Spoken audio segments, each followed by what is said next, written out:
Now, I just briefly want to make the people understand, how can anyone do something like this? And for that, I have to explain to you what is RSS. RSS, Mr. Narendra Modi is a life member of RSS. RSS was an organization that was inspired by Adolf Hitler and Mussolini, came about in 1925. They believed in racial purity, racial superiority. They also believed they were an Aryan race like the Nazi believed they were an Aryan race. All that I'm saying can be verified. This is the time of information revolution. You can Google all this, what I'm saying. But it is very important for me to explain this to you so you know what is happening in India. This RSS believed in the ethnic cleansing of Muslims from India. At one point, there was racial superiority of the Hindu race. Secondly, it was hatred for the Muslims and for the Christians, because they believed that this golden age of Hindu civilization was stopped because of Muslim rule centuries back and then the British rule of India. So it was racial superiority and hatred for Muslims and Christians. This is openly stated. You look at the founding fathers of RSS, Golwalkar and Savarkar. Just Google them and you'll find out. And this ideology of hate is what murdered the great Mahatma Gandhi in 1948. It was this ideology of hate that made Narendra Modi in 2002 do a pogrom against Muslims in Gujarat when he was the chief minister. He allowed 3 days for these RSS goons who were inspired by the Hitler brown shirts. They actually wear brown shirts. This RSS, the Congress Home Minister gave a statement that in RSS camps, terrorists are being trained. And these terrorists butchered 2,000 Muslims and 150,000 Muslims were made homeless. Narendra Modi could not travel to the US because of that. And I need to make you understand this background before I explain to you that what sort of a mindset would lay siege to 8 million people with 900,000 troops.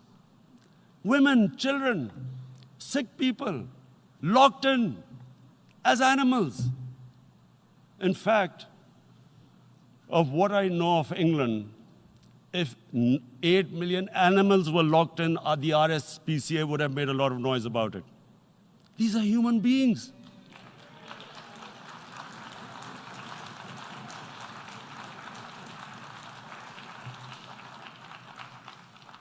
And Mr. President, what comes with racial superiority, these illusions of Aryan superior race, is arrogance.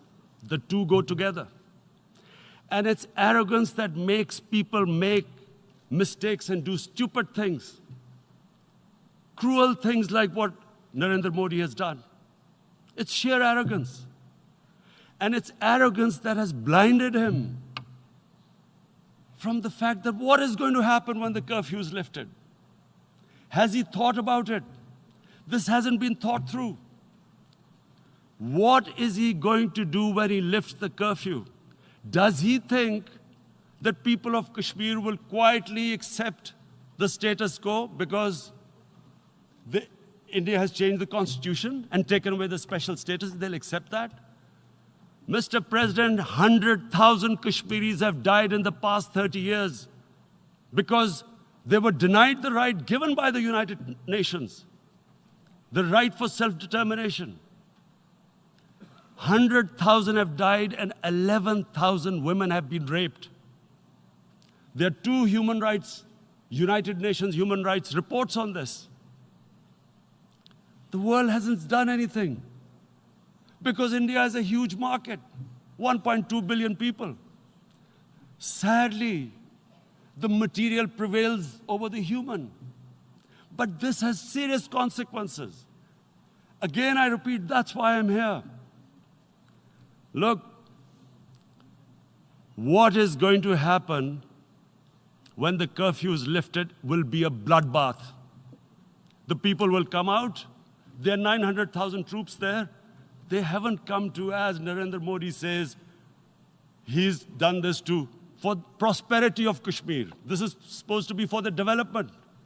These 900,000 troops, what are they going to do when they come out? There'll be a bloodbath. Has he thought it through what happens then? Mr. President, has anyone thought that what happens when there is a bloodbath? What do you think the impact will have on people of Kashmir? What do you think they will think? The way they have been boxed in their houses, treated like worse than animals, no rights. Thousands of all the political leadership has been arrested, taken out of Kashmir. Even those Kashmiri leaders who were pro-India have been taken out. 13,000 boys have been picked up and taken to God knows which destinations. So what do they think? What will the people of Kashmir do when they lift the curfew? They will be out in the streets. And what will these soldiers do? They will shoot them. They've already used pellet guns, blinded young boys. In the last 6 years, the 5 years, the oppression that has gone on in Kashmir. And so, Kashmiris will be further radicalized. Mr. President, there will be another Pulwama. And guess what? India will blame us. They're already blaming us. They're saying all this is happening because of Pakistan. One of their defense ministers said, there are 500 terrorists lined up on the border to go in.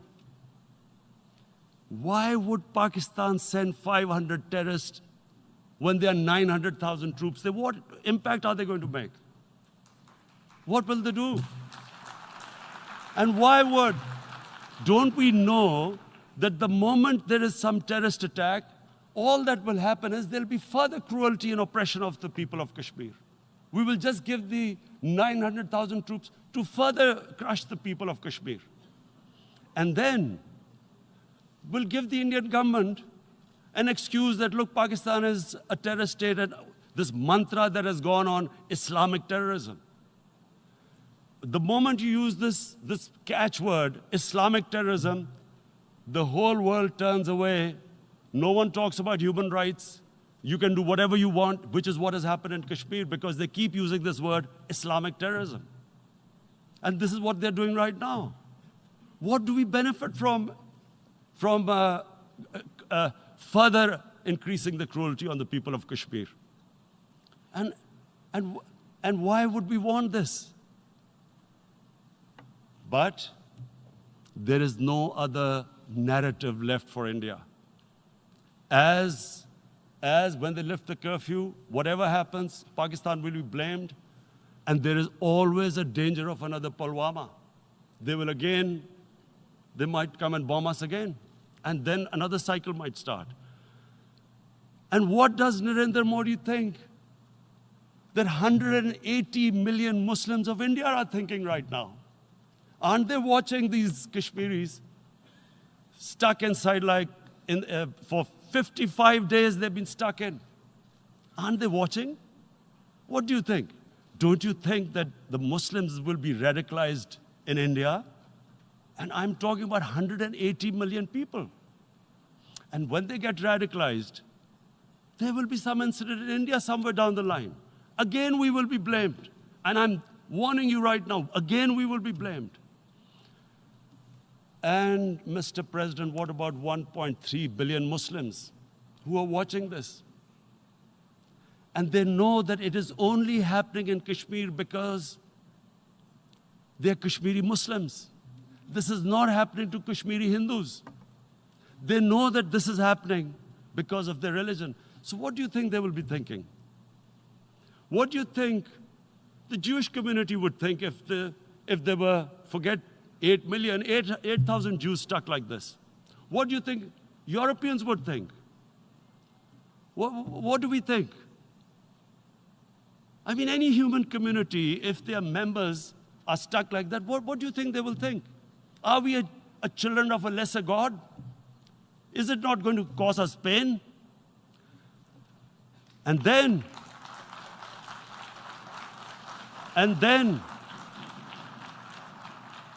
I'll tell you what will happen. People will, in the 1.3 billion Muslims, someone will pick up arms. I know we've been brought up with films, Western films. This good, decent guy doesn't get justice. He decides to pick up a gun and start seeking justice. There was a film made in New York, famous film called Death Wish.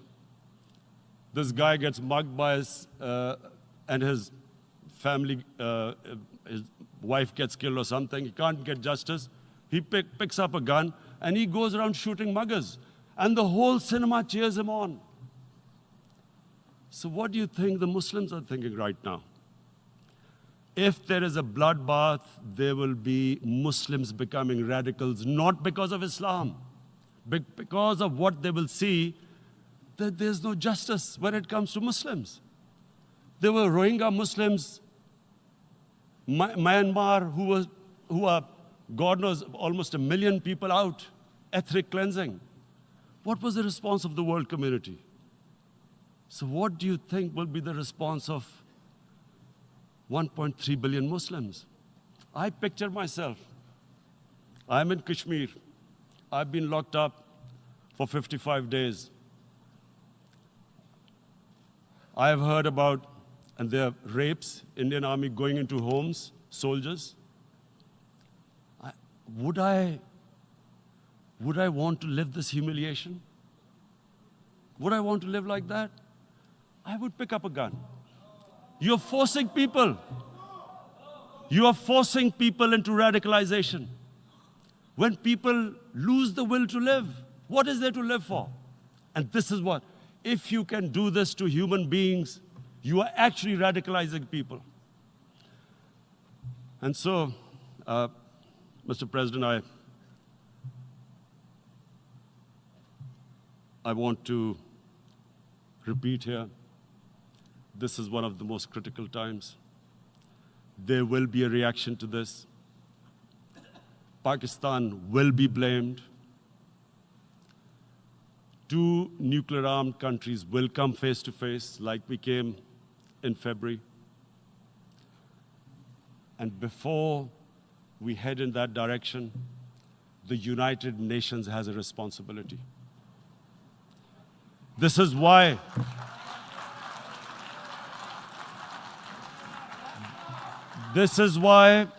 the United Nations came into being in 1945. You were supposed to stop this happening. I feel we are back to 1939, Munich. Czechoslovakia has been taken, annexed. What is the world community going to do? Is it going to appease a market of 1.2 billion, or is it going to stand up for justice and humanity?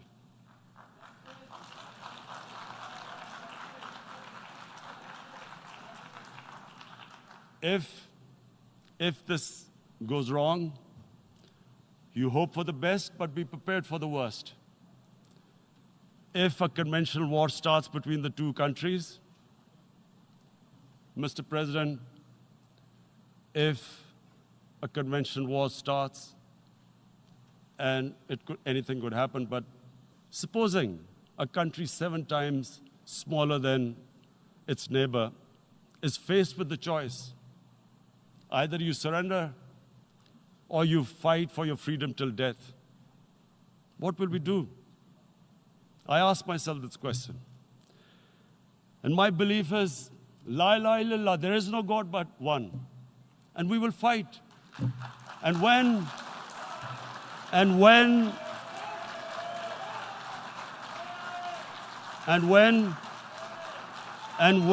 a nuclear armed country fights to the end, it will have consequences far beyond the borders. It will have consequences for the world, which is why I repeat I'm here. Because I'm warning you, it's not a threat. It's a fair worry that where are we headed? And I've come here to tell the UN, you've got to, this is a test for the United Nations. You are the one who guaranteed the people of Kashmir the right of self-determination. They are suffering because of that. And this is the time. This is the time not to appease like in 1939 appeasement took place. This is the time to take action. And number one action must be that India must lift this inhuman curfew, which has lasted for 55 days. It must free all political prisoners, and especially those